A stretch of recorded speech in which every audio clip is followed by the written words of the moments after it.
नमस्कार मित्रों। आपसे वादा किया था कि बाबा फरीद की दरगाह की बात आपसे बांटूंगा, आपसे जानकारियां, दिलचस्प जानकारियां कुछ आपके से बांटने का मन था। और आज उसी सिलसिले को आगे बढ़ाते हुए मैं आपको उसी शहर की ओर ले चलता हूं जिस शहर का नाम, पुराना नाम था अजोधन। अयोध्या से उसका क्या रिश्ता था नाम का, ये कुछ नहीं कहा जा सकता फिलहाल, क्योंकि इतिहास इस बारे में मौन है। लेकिन ये जरूर है कि बाबा फरीद के आने से पहले वहां पर धार्मिक स्थल थे, धर्म स्थल थे, और वहां पर कुछ मंदिर भी थे, और जिनमें बहुत कुछ सांस्कृतिक गतिविधियां और आध्यात्मिक गतिविधियां और हिंदुत्व वाली गतिविधियां भी चलती थी। दोस्तों, बाबा फरीद की जब बात करते हैं, उस वक्त उनकी जिंदगी से जुड़ी बहुत सारी बातें हमारे सामने उसके पन्ने खुलने लगते हैं, उस इतिहास के, उस काल के इतिहास के। और बहुत अजीब लगता है कि इस फकीर शहनशाह ने, इस फकीर बाबा ने अपनी सारी जिंदगी सादगी के साथ और फटे हाल गुजारी। वे अक्सर एक बंद कोठे में इबादत करते थे, और अंत में, आखिर में, बाहर खड़े श्रद्धालुओं के पुरजोर आग्रह पर उनसे मुखातिब होते थे। अक्सर एक ही बात कहते थे, अक्सर एक ही बात कई बार उन्होंने दोहराई भी कि उस अल्लाह की खलक की सेवा ही सबसे सच्ची इबादत है।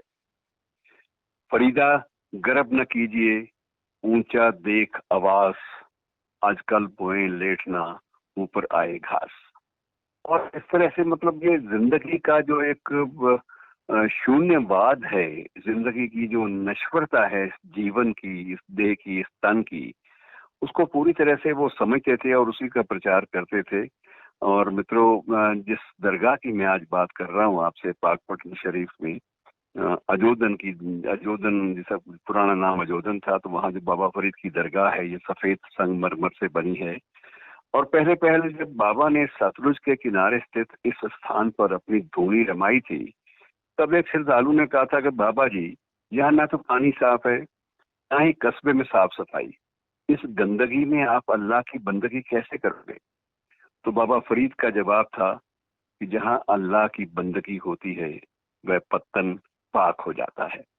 और तभी से इस कस्बे का जो नाम था वो पाक पटन के नाम से हो गया। पाक पत्तन भी कुछ लोग इसका उच्चारण करने लगे। और गुरु नानक देव जी तो 2 बार आए थे। मैं थोड़ा सा आपको इनका इतिहास भी बता दूं बाबा फरीद का, कि 17 अक्टूबर 1265 को इनका यहाँ पर निधन हुआ था, और यहीं पर सुपुर्द खाक किया गया था।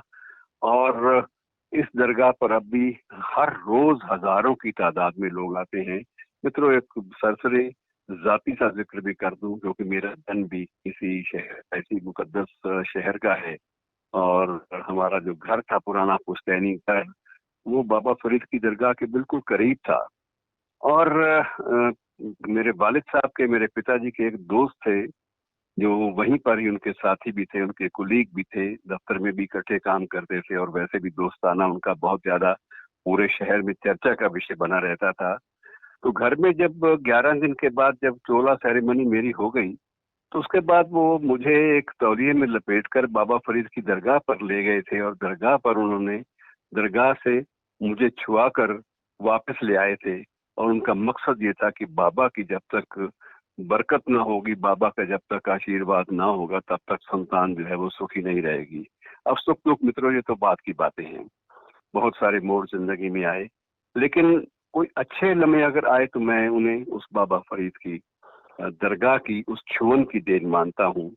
और बाकी चीजें आपके सामने हैं मित्रों। मैं इसमें नूरी दरवाजा और उसका जिक्र भी कर रहा हूँ। 2 कब्रें हैं इस दरगाह में इस वक्त भी, एक बाबा फरीद की है, दूसरी उनके बेटे की है। और बाबा फरीद का जो ताल्लुक है वो हांसी से भी जुड़ा हुआ है। हांसी में भी एक किला है बाबा फरीद का, जहाँ लंबे अरसे तक उन्होंने बैठकर तपस्या की थी। और उनके एक शिष्य, जो शागिर्द थे, उनमें जमाल हांसवी भी थे। और जमाल हांसवी के जो शिष्य थे आगे, वो सदा वो जमाली कहलाने लगे थे। और बाबा फरीद के चिल्ले, अर्थात रूहानी ठिकाने, चिल्ले का मतलब होता है रूहानी ठिकाने, जहाँ पर रहकर उन्होंने अपनी तपस्या की थी, तप किया था, वो कई जगह और भी मौजूद हैं। और इस वक्त साहिवाल में एक फरीदिया इस्लामिक यूनिवर्सिटी भी स्थापित की गई है। और एक भारतीय पंजाब के जो फरीदकोट शहर है, जो कि ये माना जाता है कि बाबा फरीद यहाँ पधारे थे और लंबे अरसे तक वो यहाँ रहे थे। इस शहर का नाम भी पहले मखैलपुर था। और इस किले के समीप ही जो वहाँ का राजा था, उसके किले के समीप ही एक टीले पर बाबा फरीद ने 40 दिन तक एकांतवास किया था। और महाराजा उनके तप से इतने प्रभावित हुए थे, उन्हें एक बाबा में एक अलौकिक तेज महसूस हुआ था और उस स्थान का नाम टिल्ला बाबा फरीद रख दिया गया। अब वही फरीदकोट कहलाता है। वहां भी हर वर्ष 21 से 23 सितंबर तक बाबा शेख फरीद आगमन मेला लगता है। मित्रों, पंजाब में जो फरीदकोट है, जो बाबा के नाम से वाबस्ता है, वहां पर अब Baba Farid university of health sciences भी स्थापित की गई है। और वैसे राजस्थान के जिला बीकानेर की लूणकरण तहसील में भी बाबा फरीद का एक किला है। कहा जाता है कि वहां भी उन्होंने कई दिन तक, कई हफ्तों तक वहां तप किया था और वहां बहुत सारे चमत्कार हुए थे। तो चलो, चमत्कारों की बात तो छोड़िए, सिर्फ बात मैं जिसका जिक्र करना चाहूंगा कि ये लोग कितने मस्त मौला थे और इनके तप में कितना समर्पण भाव होता था, जिक्र उसका करना ज्यादा जरूरी है। और शायद वही जिक्र था जिससे एक अलौकिक तेज इन लोगों के चेहरे पर, इन लोगों की वाणी में, इन लोगों के शब्दों में, इन लोगों की जो रचित जो साहित्य था उसमें आपको एक अजीब सुकून सा महसूस होता है, एक अजीब मस्ती सी महसूस होती है। और उस मस्ती का दोस्तों, ना तो मैं समझता हूँ कि किसी मजहबी संकीर्णता से कोई रिश्ता है, और ना ही उसका किसी भी तरह की तंग दिल जो विचारधारा है उससे कोई रिश्ता है।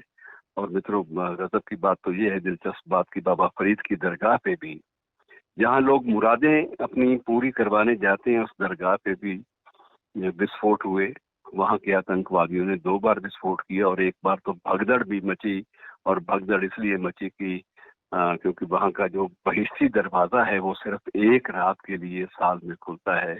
और उस बहिश्ती दरवाजे के रास्ते निकलने वाले लोगों की एक भीड़ भारी संख्या में इकट्ठी हो जाती है और उसमें भगदड़ मचती मचती होती है, हर बार मचती है।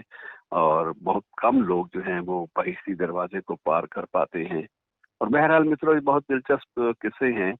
और बाबा फरीद की दरगाह के बारे में ये भी कहा जाता है कि वो सूफियों की एक ऐसी दरगाह थी, बहुत सारी दरगाहें और भी हैं जिनका जिक्र बाद में कभी करेंगे, कि वो एक ऐसी दरगाह थी जिसमें बाबा अपनी ओर से धर्म परिवर्तन की बात नहीं करते थे। हिंदू अगर उनकी दरगाह पे आते भी रहे और बाद में भी जाते रहे, स्वाधीनता संग्राम के बाद भी, अपना स्वाधीनता संग्राम की समाप्ति के बाद भी, भारत पाक विभाजन के बाद भी, पाकिस्तान में बचे खुचे अगर हिंदू भी उसी दरगाह से, उस दरगाह में आस्था व्यक्त करते रहे, तो मकसद एक ही था कि उनको कभी इस बात के लिए किसी ने मजबूर नहीं किया कि वो लोग अपने धर्म का त्याग करके वहां आए। बाबा की दरगाह पे भी जाते थे, वहां चादर चढ़ाते थे और उसके बाद अपने मंदिर में भी जाते थे। तो ये एक रिवायत है, ये संस्कृति का हिस्सा है, कल्चर का हिस्सा है। और ऐसी महान शख्सियतों को दोस्तों याद कर लेना चाहिए। शुक्रिया दोस्तों।